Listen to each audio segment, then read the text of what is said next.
welcome to another episode of Talking with WIT Kevin and Son. And our show topic is people you should know. And ladies and gentlemen, I got something very special for you today. So open your ears, open your heart, and be surprised. This episode is brought to you by RMK Productions Network and a division of 10 United, the podcast network. Through the power of story, our mission is to uplift, inspire, share stories and experience and perspectives using the framework of teaching, learning, and modeling. Our purpose is hope, helping people every day.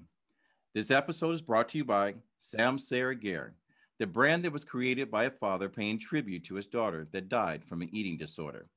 Fashions that are designed by love, fashions that will knock you out. Now, to my listeners, I'm asking your permission.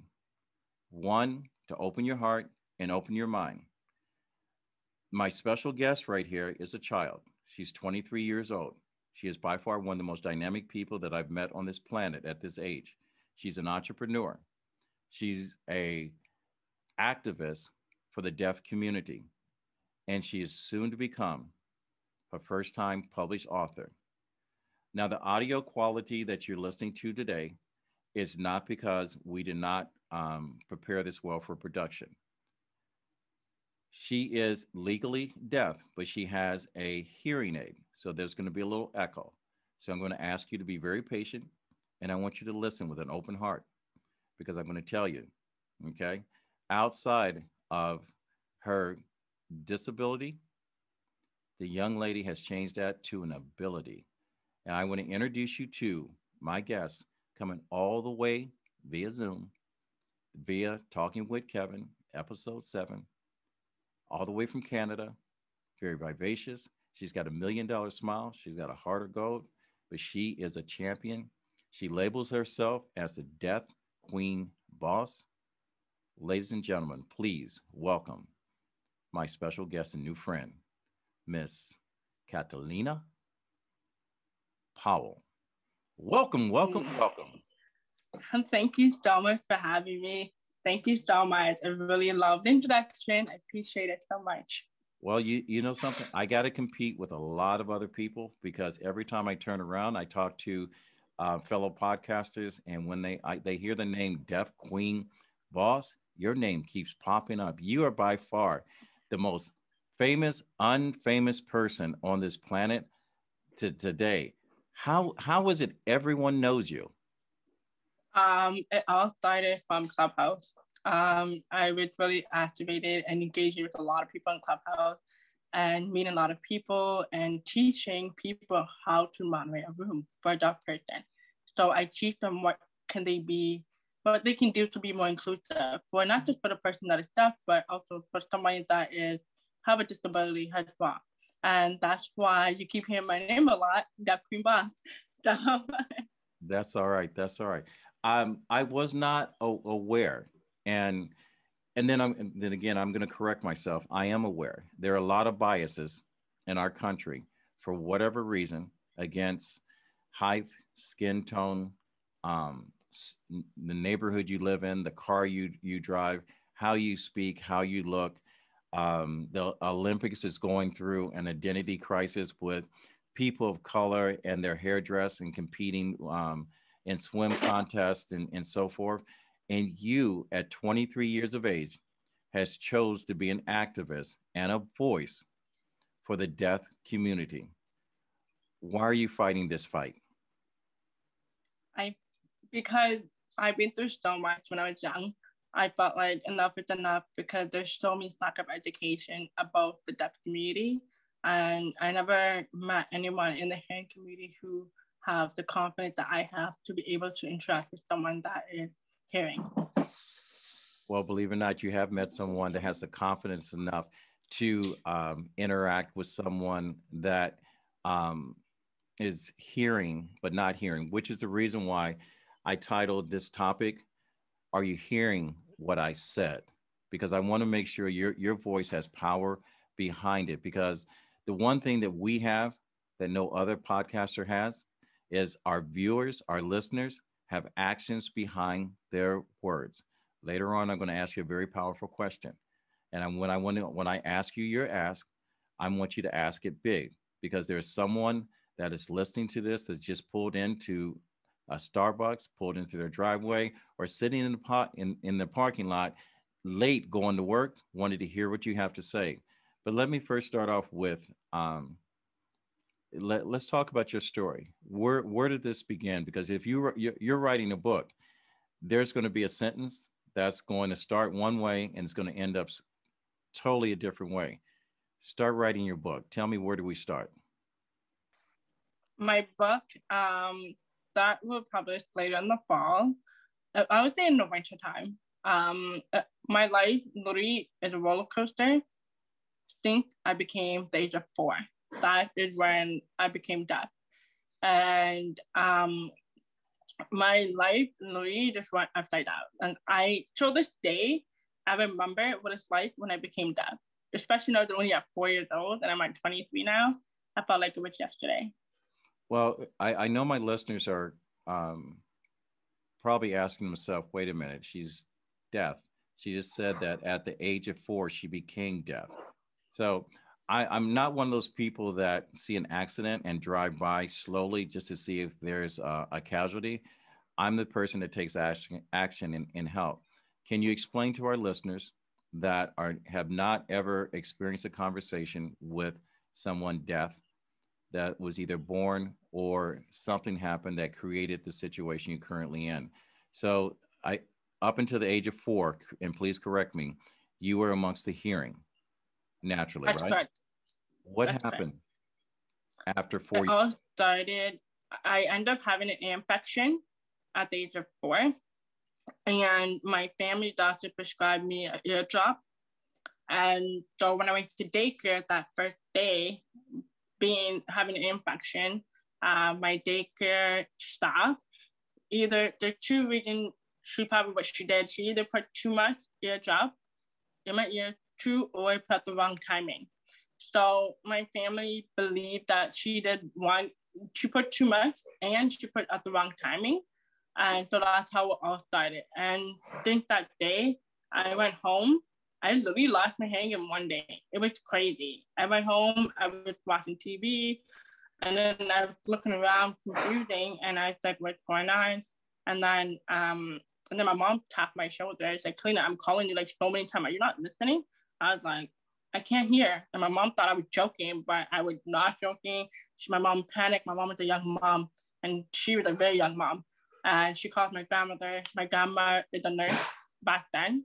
And my grandma thought my mom was joking. My grandma rushed home to sit down with me and try to figure out if I was just playing, but realistically, I was not.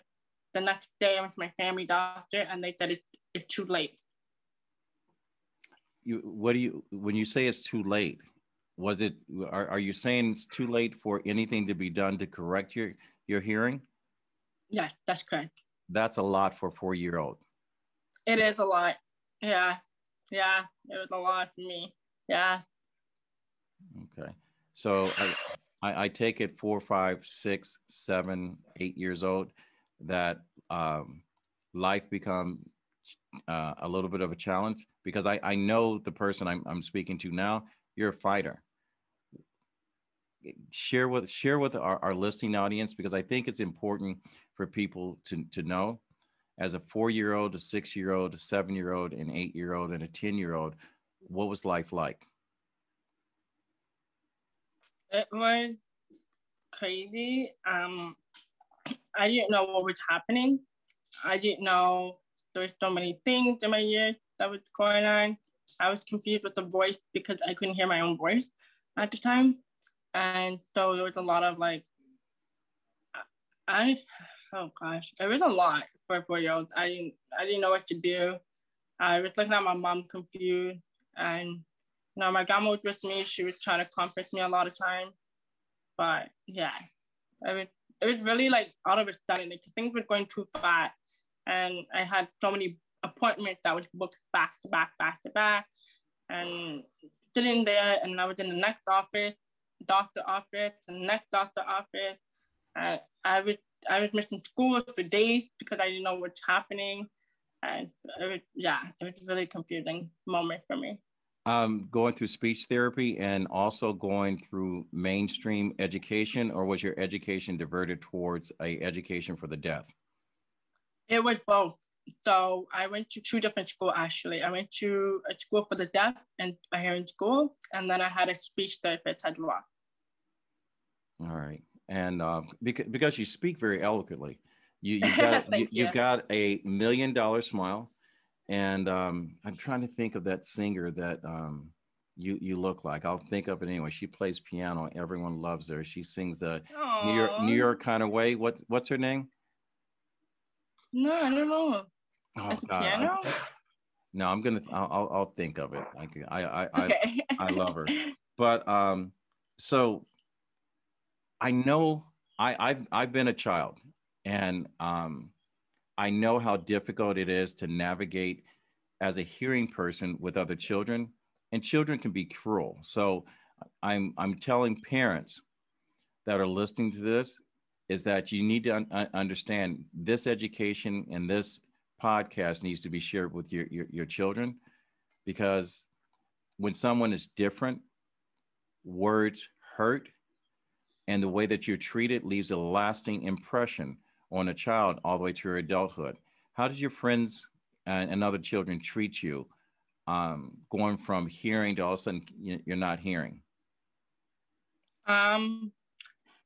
I would say the age gap, the age difference, it depends. So from when I was a little kid, a lot of people bullied me, and did a lot of hurtful words. But as soon as I got older, I think people started to realize. People didn't realize when I got older, because that's when I slowly stopped going to speech therapist, and that's when my speech was coming up really well. And slowly, that's when people kind of different a little bit, and they were like, I guess when they notice, when they see my hearing aid, like when I don't show my ears, that's when they kind of act different. So I truly depend on the age, but for me, it wasn't too bad as I thought it would be. As I was younger, when I was younger, it was really, really bad. Like I was bullied from grade 1 to grade 5. And then when I went to a higher school, I was fine because my speech was better and I was able to like kind of squash that way and kind of fit with other people. Right. But at the same time, when they saw my hearing aid, that's when they started kept the distance a little bit. But it wasn't like, oh my God, it's just that again, there was so much lack of education that they didn't know or were not aware of. So I would say I had a good experience when I was getting older. Yeah. Now, when you talk about being bullied, because I was a child that was bullied. The only downside of being bullied, I grew up in a military family and I grew up with big brothers. There was a side effect of bullying me, is because my father one day taught me how to fight. And the one time that the bully was beating the crap out of me, my father came, saw it, made me go home and change because I was in my good school clothes. And he stood there until I beat the bully up. And oh my God. his theory was the only way that you could change the direction of a bully is give him an education that he's never going to forget. How did you handle being bullied? And are you still in that position as an adult? The way how I handle it is I told them that like what if you became deaf? What if you had that? What if your mom become deaf? So I think for me, I say things not hurtful way, but I say things to kind of wake them up and be like, oh, what if your mom is deaf? Or what if your grandma is deaf? Your dad is deaf? And they will realize that then. That's how I deal with it. But I don't physically beat up anybody because I'm not a physical person. I have a lot of support friends, so all my friends always get my back. At the end of the day, they will always like go attack whoever is bullying me, especially when I was in grade 2 or 3. I have 3 close friends. They all bullied every single one person, and and now that I'm getting older, I have been bullied a couple of times, especially in a workplace because they are again not aware and not educated about it. For me, how I dealt with it was I told them straight up, like, if you don't want to work with me, that's fine. But at the end of the day, you're not paying my bills.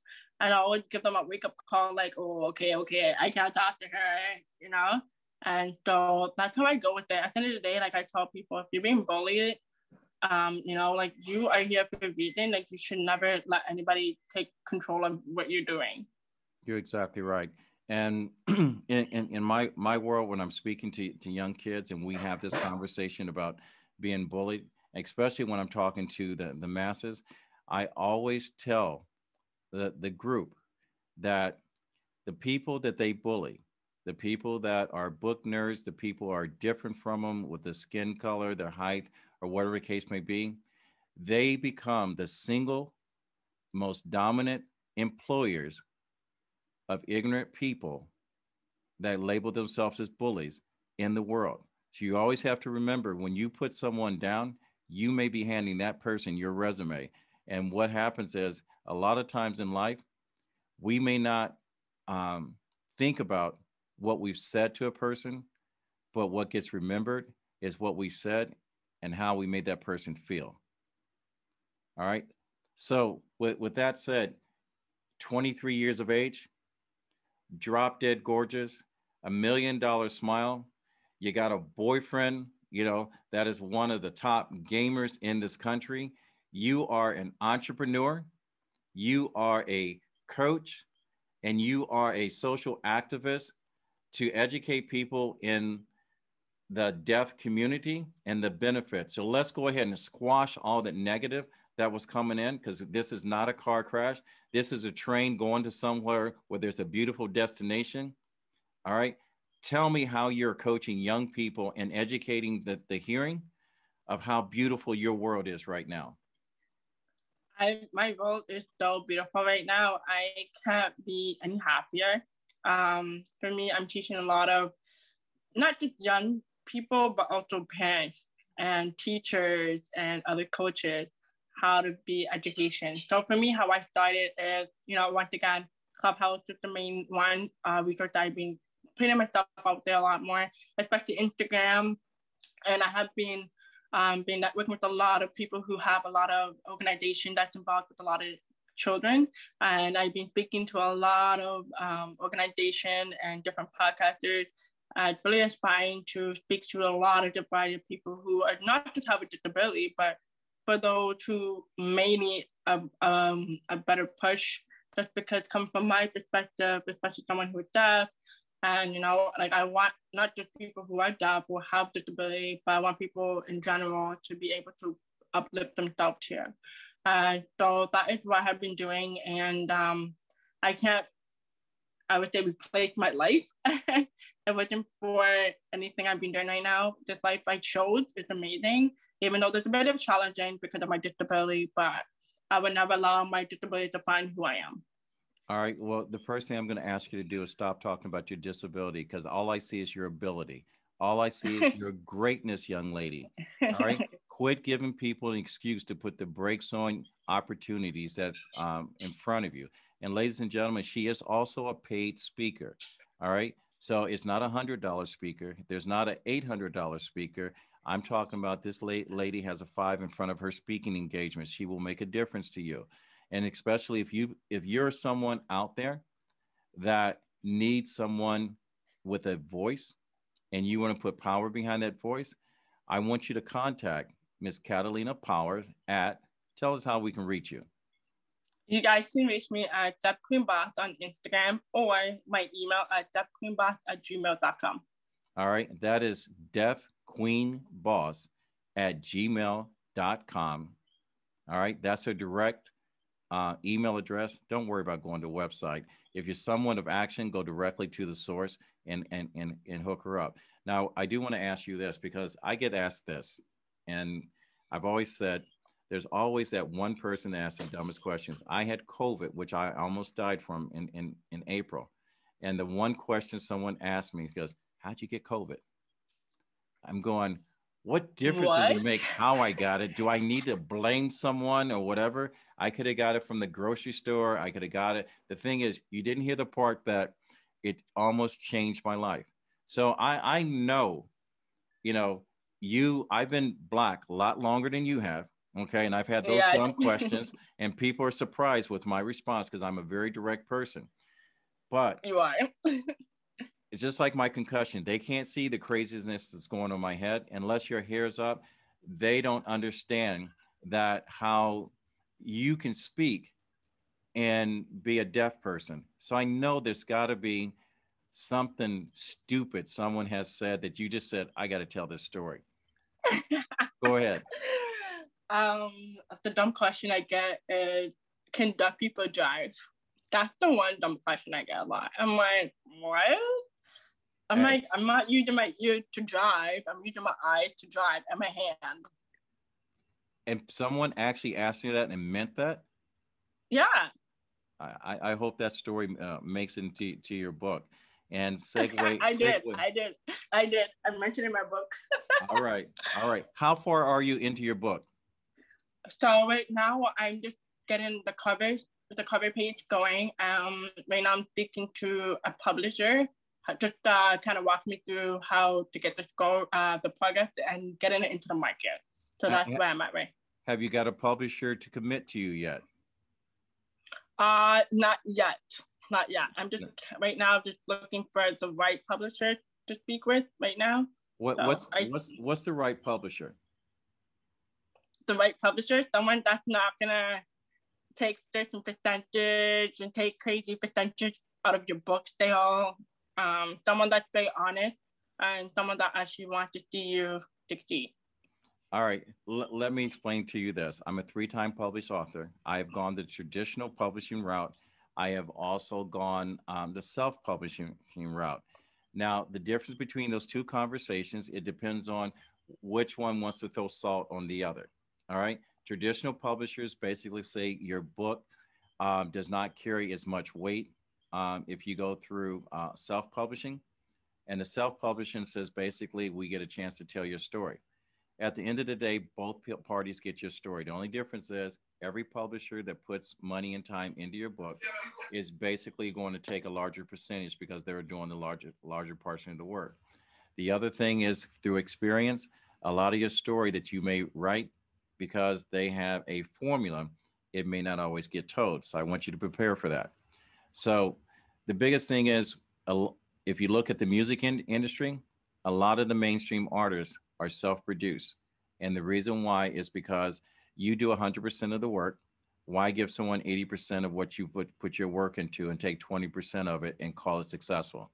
99.9% of the people that write books don't make any money off the books. And you may ask, why do they write books? All right. I can tell you the reason why I wrote each of my books. And I'm going to ask you, why are you writing your book? Okay. So I'm writing my book. I'm writing my book because there are no deaf books out there. So if you think about it, what really deaf books are there out there that anybody wrote, especially coming from a deaf perspective? There's not. So I wanted to make the changes in the book industry and encourage other people to write a book. All right. So going forward, remember this, and you can say old man Kevin told you this on the podcast. Okay. All right. There's 241 million people in the United States. There's 8 billion people.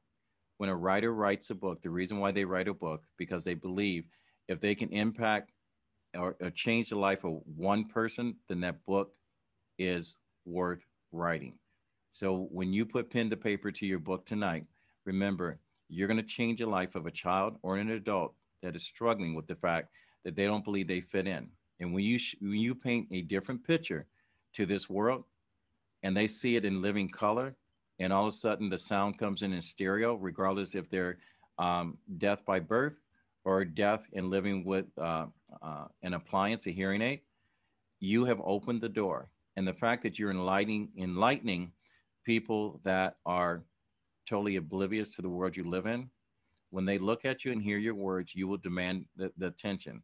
And as my grandmother always said, she says, always do something that is so impactful that people will stand in line to pay to hear how you did what you did and what you're doing. Okay, so we're going to do that. So the reason why I was asking this question is because I have a very good friend in Paris, France. Her name is Dr. Monique Wells, and I'm going to send you this information. She is the co-founder and CEO of the Wells International Foundation. And when I told her that I was going to be speaking to you today, and I told her you needed a legitimate publisher as well as a mentor. And then when I asked you the question before this interview of, what was your one big ask? You mentioned a lady's name, and I won't say this on air, but this lady happens to be a member of a group of very influential women across the world, 4.4 million strong, that I'm pretty sure that someone in that connection, in that network, has a connection to where your dream comes true. So she wants me to give you um, your her information, and she's looking for your uh, call or email. And she said the Wells International Foundation is preparing to interview Miss Michelle Banks, a vocal visionary for the creative arts, the organization that works with the deaf and hard to hearing artists. And as you being an author, you are an artist. One of the things that talking with Kevin and Son and RMK Productions, we are committed to do is that there's words behind our actions. Our listeners are people that follow through. When I ask someone their biggest ask, I always reach out to my listeners, potential sponsors, and says, "Can you make this person's dream come true?" The reason why Clubhouse, my phone number is in my bio, is because I don't like wasting my time. If you can't do anything, don't pick up the phone. Mrs. Wells is going to be waiting for you. I have a very funny feeling that life is going to change because you are going to be put on a platform with a lot of very powerful, dynamic women. And on that note, I spoke to you earlier. I'm also going to invite you to be part of my 100 Girls with Curls of young women or women that are doing impactful, empowering things that are showcasing women and bringing back to their community. It's one queen, two kings. And the two kings is myself, Kevin McLemore, my partner, Raymond Porch, which is an educator in Boston public schools system. He teaches diversity training in the school system. And our queen is Marjorie Phoenix. I'm going to invite you without even telling them to be part of 100 Girls with Curls. It's going to be an honor that you can carry with you. And I'm going to ask you to bring in your gaming boyfriend on there, and maybe he'll propose to you that day. What do you think? I am so honored. I'm really honored. I'm thrilled. I didn't expect this at all. Well, that's the reason why I said this interview is going to be a little different from any other interview, because one of the things that we do, we want to be part of a system that changes. The 22 podcasters that are with the 10 United and part of the network of RMK Productions, we are committed to empowering and giving back to our community. You know, Thank and you. you're just one. Don't cry because you're gonna make me cry. We can't do this on TV. The last thing I want to see is this big old man that works out in Oh my tears. God. Okay. But you know, I want to be one of those people, and my team wants to be one of those people. When your dream comes true, our dream comes true. All right. Exactly. So I want you to commit to writing that book. I'll give you the information. So I'm going to ask you, what is your one big ask? ASK. Make it big. The show is yours. One of my biggest acts is definitely make a change in the world, how to be more inclusive for the deaf community. And my goal is to be on Oprah if I can, to make the change and show either especially kids, teachers, parents, or even those who are struggling the mental health because of their disability. I want to be the change in the world. I want to be the first person to the deaf Black person to be out there and educate our community what we can do better to be more inclusive. Well, I'm going to tell you, baby girl, I'm sitting back here trying to hold back the tears. I'm hoping that someone that is listening to this podcast has found value in the conversation, had felt like they're part of this conversation. And I hope we've educated at least one person that would had either said something that was so insensitive and wasn't aware of it is now conscious of it. Because the big thing in everything that we're going through right now is education, and then Exactly. acknowledging the fact that the conversation is real, and acknowledging the fact that what you're going through, be it um, abilities or disabilities, be it your gender, your sexuality, your race, or your origin from whatever country you hail from, is that in order for this world to get better and to grow, is that we got to reconnect with our humanity over profit. And I think the more times we have stories like this, um, the closer we become. We're not going to change everyone, but if we change 1% of the population, we make a big difference. And I'm hoping with your story, I'm hoping when your book comes out, all right, I know I'm not going to be the first to get a copy of your book, but I am going to be the first friend that you have that's going to pay for your book. All right. I will pay for your book, and then I'm going to ask for your signature because I want to make sure you're rewarded for your time. All right. Thank And off you. camera, I will tell you about what I did. No, I'm going to do it while I'm on air. When I first wrote my Christmas book, Sprinkles, the True Spirit of Christmas, I gave out 163 copies of my book to friends and family. I had 3 people read my book to date. So this is what I'm going to tell you. Every single person that has ever ordered my book off of Amazon.com or listened to it on Audible has read my book from page 1 to the last page. So just remember when you're giving out copies, if someone wants to make an investment in you, they will invest in your story.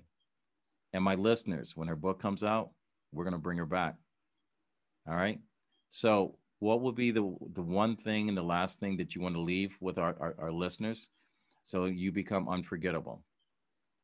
The one thing I want listeners to take away is um, don't be afraid to use your voice. There are a lot of people who are deaf who can't use their voice and they use strictly sign language. Always be grateful for your voice and don't be afraid to speak up for your own kind or even for other people as well. And you just never know when it's your time when you become deaf, just like the way I became deaf at the age of 4. All right. We have covered so much information here. And I hope at some point this episode that we have just shared has enlightened you, has touched you in some kind of way that makes you want to change or clear the view of the window from where you sit right now. If you have not followed us, please share this episode. Please subscribe to RMK Productions Network. Reach out to me at Talking with Kevin and Son at gmail.com. Um, and just think the next time before you speak, because there are power behind your words, because words either build or they destroy. Be a builder of countries and not just fences. All right. So this episode was brought to you by Sam Sarah Gear, the fashions that were designed with love. You can go to www.samsaragear.com. At the end of this episode, there will be a promotional code that will allow you 10%. It's CICADA 2021. You'll get 10% discount on any product that's bought from this podcast.